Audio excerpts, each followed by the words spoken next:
찬송가 433장을 찬양하며 3월 22일 화요일 새벽 기도회를 하나님 앞에 올려드립니다.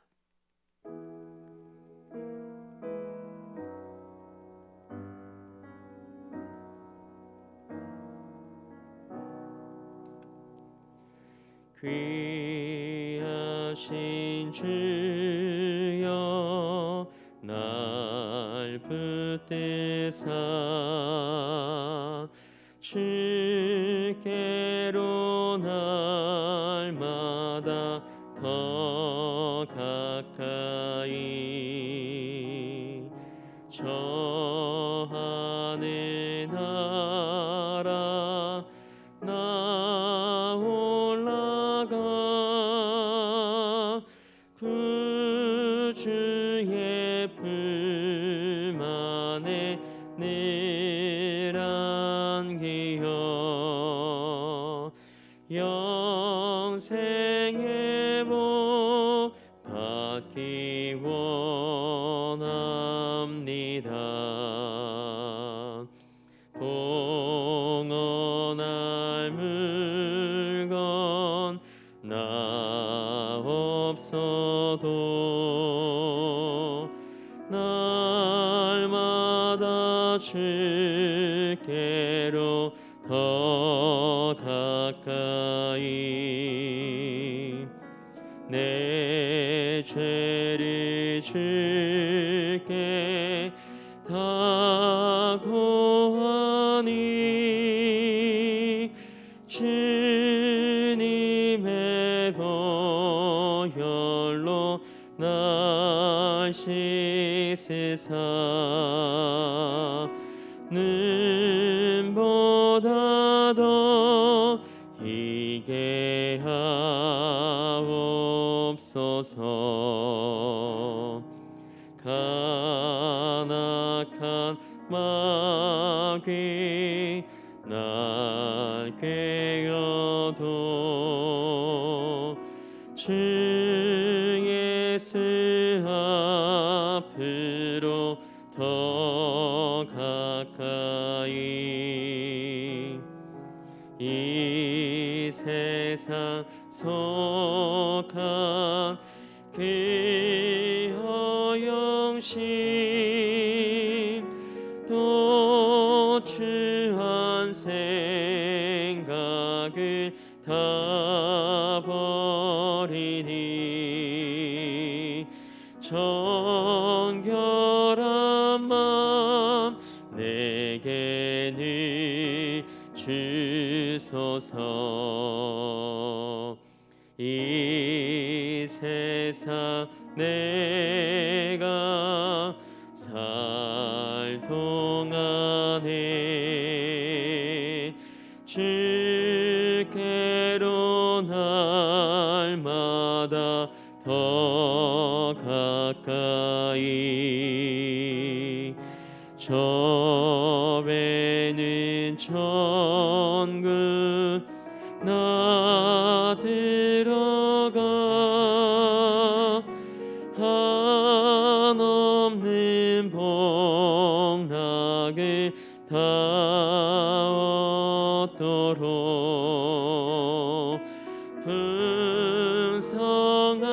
풍성하는 예를 주옵소서.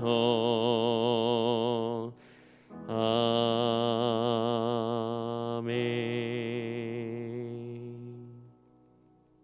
사도신경으로 우리의 신앙을 고백합니다. 나는 전능하신 아버지 하나님, 천지의 창조주를 믿습니다. 나는 그의 유일하신 아들, 우리 주 예수 그리스도를 믿습니다. 그는 성령으로 잉태되어 동정녀 마리에게서 나으시고 본디오 빌라도에게 고난을 받아 십자가에 못 박혀 죽으시고 장사된 지 사흘 만에 죽은 자 가운데서 다시 살아나셨으며 하늘에 오르시어 전능하신 아버지 하나님 우편에 앉아 계시다가 거기로부터 살아있는 자와 죽은 자를 심판하러 오십니다. 나는 성령을 믿으며 거룩한 공교회와 성도의 교제와 죄를 용서받는 것과 몸의 부활과 영생을 믿습니다. 아멘. 찬송 261장 한 장 더 우리 박수하며 하나님 앞에 찬양으로 영광 올려드립니다.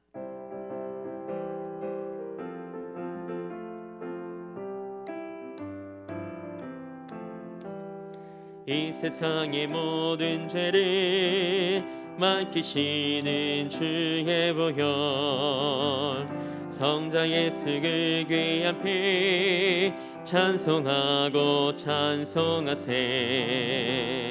주님 앞을 멀리 떠나 길을 잃고 헤맬 때에 나의 뒤를 따라오사 친히 구원하셨도다. 흰 눈보다도 주의 흘리신 보혈로 비게 씻어 주옵소서. 가시관을 쓰셨으니 피로 얼굴 묻으셨고 십자가의 모진 고통 나를 위해 당하셨네. 말로 영영할 수 없는 구세주의 구속하심, 그녀와 크신 사랑 찬송하고 찬송하세. 흰 눈보다도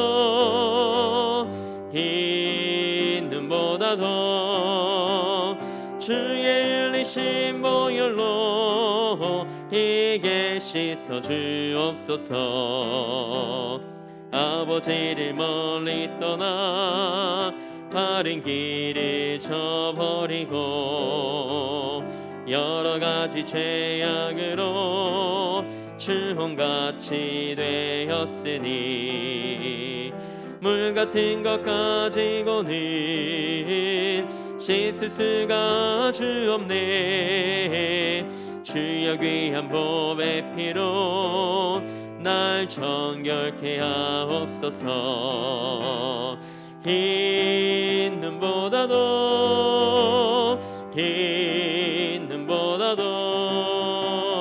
주의 흘리신 보혈로 이게 씻어 주옵소서.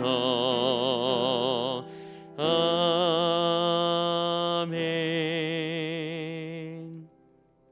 오늘 우리에게 주신 하나님의 말씀은 레위기 13장 47절에서 52절 말씀입니다.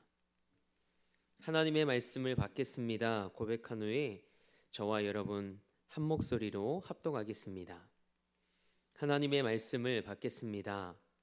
만일 의복에 나병 색점이 발생하여 털옷에나 베옷에나 배나 털에 날에나 씨에나 혹 가죽에나 가죽으로 만든 모든 것에 있으되 그 의복에나 가죽에나 그 날에나 씨에나 가죽으로 만든 모든 것에 병색이 푸르거나 붉으면 이는 나병의 색점이라 제사장에게 보일 것이요 제사장은 그 색점을 진찰하고 그것을 이레 동안 간직하였다가 이레 만에 그 색점을 살필지니 그 색점이 그 의복의 날에나 씨에나 가죽에나 가죽으로 만든 것에 퍼졌으면 이는 악성 나병이라. 그것이 부정함으로 그는 그 색점 있는 의복이나 털에나 배의 날이나 씨나 모든 가죽으로 만든 것을 불사를 지니 이는 악성 나병인즉 그것을 불사를 지니라. 아멘. 하나님의 말씀으로 새로운 하루를 시작하는 사랑하는 성도님들의 삶이 하나님 앞에서 거룩하고 정결한 삶이 되길 주님의 이름으로 축복합니다.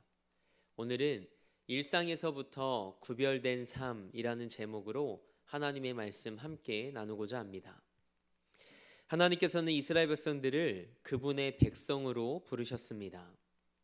그래서 하나님은 이스라엘 백성들이 거룩한 하나님의 백성으로서의 정체성을 항상 기억하며 살아가기를 원하셨습니다. 이 거룩함은 마음의 영역뿐만 아니라 우리 몸과 삶의 모든 영역에서 이루어져야 합니다. 그래서 하나님은 이스라엘 백성들이 지켜야 할 것들을 가르쳐 주셨습니다. 성경은 누룩과 같이 퍼지는 이 죄악의 전염성을 항상 경계해야 된다고 말합니다. 우리가 잘 알고 있는 갈라디아서 5장 9절 말씀을 보면 적은 누룩이 온 덩이에 퍼진다라고 기록되어 있죠. 작게 시작된 악성 피부병이나 이 사물에 생긴 곰팡이조차도 그냥 넘어갈 수 없는 이유가 여기에 있습니다. 죄와 마찬가지로 악성 피부병이나 이런 곰팡이는 그 사람뿐만 아니라 공동체 전체로 번질 수 있는 문제였기 때문입니다. 그래서 하나님은 먹고 마시는 사소한 일상에서부터 오늘 우리가 함께 읽은 본문 말씀에 기록된 옷에 이르기까지 하나님은 상세하게 그 규정을 말씀하십니다. 하나님과 언약 관계에 있던 이스라엘 백성들은 자신의 몸뿐만 아니라 생활에서도 정결을 유지해야 했습니다. 몸의 정결함은 그 사람이 생활하는 환경에 좌우됩니다. 이런 이유로 하나님은 이스라엘 백성들이 입는 의복과 몸에 닿는 모든 털과 가죽까지 정결을 요구하십니다. 오늘 본문 말씀은 사람 피부에 나타나는 나병 증상이 설명된 뒤에 사물 표면에 발생되는 악성 곰팡이에 대한 문제를 다룹니다. 고대 사회에서도 이 곰팡이에 대한 문제는 매우 주의해야 되는 위험한 현상이었습니다. 만일 방치하면 순식간에 번져 물건을 망칠 뿐만 아니라 건물까지 훼손시켰기 때문입니다. 그래서 이 문제는 심각한 부정으로 여겨졌습니다. 옷이나 가죽 제품은 곰팡이의 감염에 취약합니다. 그래서 의복과 가죽에 푸르거나 붉은 나병 색점이 생기면 주인은 즉시 제사장을 불러 제사장에게 이것을 보여야 됐습니다. 제사장은 7일 동안 그 물건을 보관하여 번짐의 여부로 그것이 악성 곰팡이인지 판단했습니다. 이미 심각한 증상은 즉각적으로 판정을 했지만 대부분은 바로 판정을 내리지 않고 제사장이 일주일 동안 지켜보았습니다. 악성 곰팡이가 아닌 경우에는 그 부분만 제거하거나 씻어서 다시 사용할 수 있었습니다. 하지만 악성 곰팡이인 경우에는 하나님께서 그 물건을 즉시 불살라 없애게 하셨습니다. 옷을 불태우는 일은 작은 일이 아니었습니다. 신명기 29장 5절 말씀을 보면 하나님이 광야에서 40년 동안 이스라엘 백성들을 인도하시며 옷이 낡아지지 않게 하셨다는 말씀이 기록되어 있습니다. 광야에서 이스라엘 백성들을 돌보고 성실히 인도하셨다는 말씀이기도 하지만 당시에는 옷감을 구하기 어려웠기 때문에 그만큼 옷은 가치 있는 물건이었습니다. 지금이야 우리의 옷장을 열어보면 옷이 넘쳐납니다. 하지만 고대에서 옷은 집 다음으로 가치 있는 재산이었습니다. 그래서 제사장은 무분별하게 옷을 불태우지 않고 주의 깊게 분별해야 했습니다. 악성 피부병에 걸린 사람은 집 밖으로 내보냈다가 병이 나으면 다시 공동체 안으로 들어올 수 있었습니다. 그러나 곰팡이가 퍼진 옷은 그냥 불태웠습니다. 사람은 버릴 수 없지만 옷은 벗어버리면 됩니다. 거룩한 삶을 위해 아무리 가치 있는 것일지라도 세상에 속한 옷을 과감하게 벗어버릴 수 있는 여러분과 제가 되길 원합니다. 세탁한 옷이나 가죽으로 만든 것에서 색점이 벗겨졌다면 그것을 한 번 더 세탁할 경우 그것을 깨끗한 것으로 정한 것으로 간주했습니다.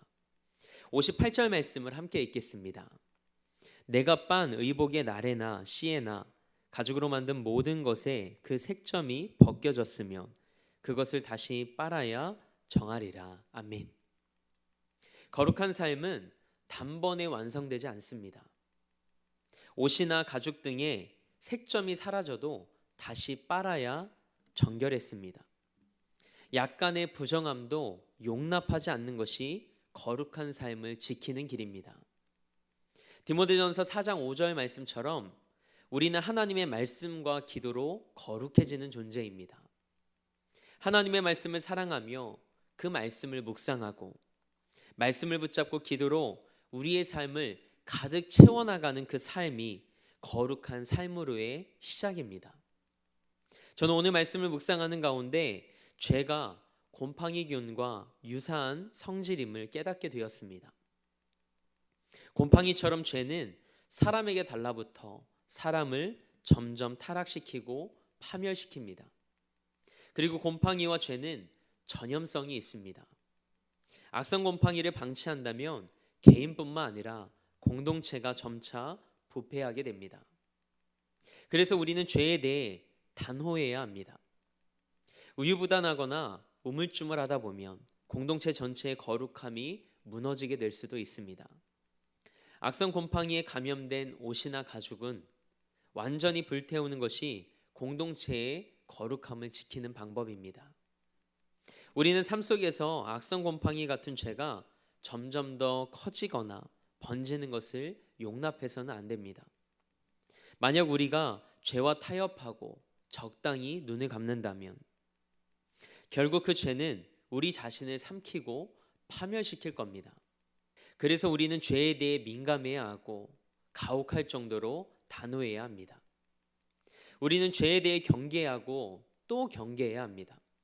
거룩한 삶을 위해 작은 죄일지라도 절연히 잘라버려야 합니다. 우리가 함께 읽은 본문 57절에 기록된 말씀처럼 곰팡이 색점이 재발한 경우에는 과감하게 불태워 없애야 했습니다. 거룩한 삶을 위해서 우리는 어떤 여지도 남겨두어서는 안 됩니다. 우리 삶에 조금도 영향력을 미치지 못하도록 완전히 제거해야 합니다. 이것이 거룩한 삶으로 나아가는 길입니다. 성도님들께 질문 한 가지 드리겠습니다. 옷에서 색점이 발견되었을 때 그 옷은 제사장이 세탁을 했을까요? 주인이 세탁을 했을까요? 옷을 세탁하는 것은 제사장이 아니라 주인의 몫이었습니다. 거룩한 삶은 누가 대신 살아주는 것이 아닙니다.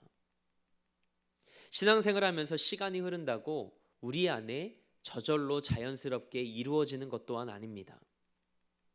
우리가 믿음으로 직접 결단하고 회개하고 순종해야 하는 것입니다. 하나님은 모든 사람이 죄인이라고 로마서 3장 10절 말씀을 통해 선언하셨습니다. 죄의 결과인 죽음과 심판은 그 누구도 피할 수 없습니다. 죄는 하나님과 우리 사이를 갈라놓았죠. 죄로 인해 하나님의 영광에 이르지 못하게 된 이 상태를 성경은 영적 죽음이라고 말합니다. 이 문제를 해결할 수 있는 유일한 방법이 무엇일까요? 그것은 하나님의 아들이신 예수 그리스도의 대속의 공로를 의지하는 것뿐입니다. 이것이 은혜입니다. 우리는 어떤 치료제로도 치유될 수 없는 부정한 존재입니다. 하지만 하나님은 예수 그리스도의 보혈을 통하여 우리를 거룩하고 온전한 자로 변화시켜 주셨습니다. 그래서 우리의 소망이 여기에 있습니다. 예수님이 십자가를 지심으로 우리의 모든 죄를 용서하시고 우리의 모든 부정한 것을 정케하셨다는 그 진리를 붙잡는 것입니다. 부정했던 우리가, 죄로 죽을 수밖에 없던 우리가 어떻게 정하게 되었는지 우리가 그것을 잊지 않길 바랍니다. 우리에게 영원한 생명을 주신 예수님 안에서 예수 그리스도로 옷 입고 오늘 하루도 구별된 일상의 삶으로 살아가는 우리 모두의 삶이 되길 주님의 이름으로 축원합니다. 함께 기도하겠습니다. 하나님, 우리 삶이 하나님 앞에서 거룩한 백성의 합한 삶이 되길 원합니다. 우리의 있는 모습 그대로를 받아주시고 그 어떤 죄까지도 용서하시는 하나님 앞에 거룩함과 정결함으로 살아가는 우리 삶이 되게 하옵소서. 매일의 삶에서 십자가의 은혜를 기억하고 예수 그리스도의 보혈을 의지하여 하나님의 자녀다운 삶을 살아가게 하옵소서. 그래서 말씀과 기도를 통해 거룩하게 변화되게 하시고 그렇게 예수님을 닮아가는 놀라운 은혜를 경험케 하여 주옵소서. 사순절 기간 동안 예수님의 삶과 그 십자가의 사랑을 깊이 묵상하며 우리 삶이 예수님을 더욱 닮아가길 원합니다. 그래서 예수님 자리에 가치 있는 삶을 살아가며 예수 그리스도로 옷 입고 구별된 일상의 삶을 살아가게 하옵소서. 이 나라와 열방을 위해 기도합니다. 하나님께서 이 땅과 열방의 주인이심을 고백하오니 하나님의 때에 하나님의 방법대로 이 땅을 새롭게 하시고 고쳐 주옵소서. 우리 대림교회를 위해 기도합니다. 111의 사명을 품고 온 성도가 마음을 모아 함께 기도할 때 그 사명이 이루어지는 것을 목독해 하옵소서. 담임 목사님에게 성령의 능력과 하늘의 은혜를 덧입혀 주옵소서. 그리고 우리 사랑하는 성도들의 삶과 가정과 일터를 지켜주시고 성령으로 충만한 삶이 되게 하옵소서. 오늘도 삶의 자리를 성전 삼아 미디어 예배로 이 하루를 시작합니다. 하나님의 거룩한 백성답게 오늘도 구별된 일상의 삶으로 주 안에서 넉넉히 승리하는 하루 되게 하옵소서. 그렇게 하실 하나님을 기대하며 우리 삶의 목적 되시고 이유 되시는 우리 주 예수 그리스도의 이름으로 기도합니다. 아멘. 하늘에 계신 우리 아버지, 아버지의 이름을 거룩하게 하시며 아버지의 나라가 오게 하시며 아버지의 뜻이 하늘에서와 같이 땅에서도 이루어지게 하소서. 오늘 우리에게 일용할 양식을 주시고 우리가 우리에게 잘못한 사람을 용서하여 준 것 같이 우리 죄를 용서하여 주시고 우리를 시험에 빠지지 않게 하시고 악에서 구하소서. 나라와 권능과 영광이 영원히 아버지의 것입니다. 아멘.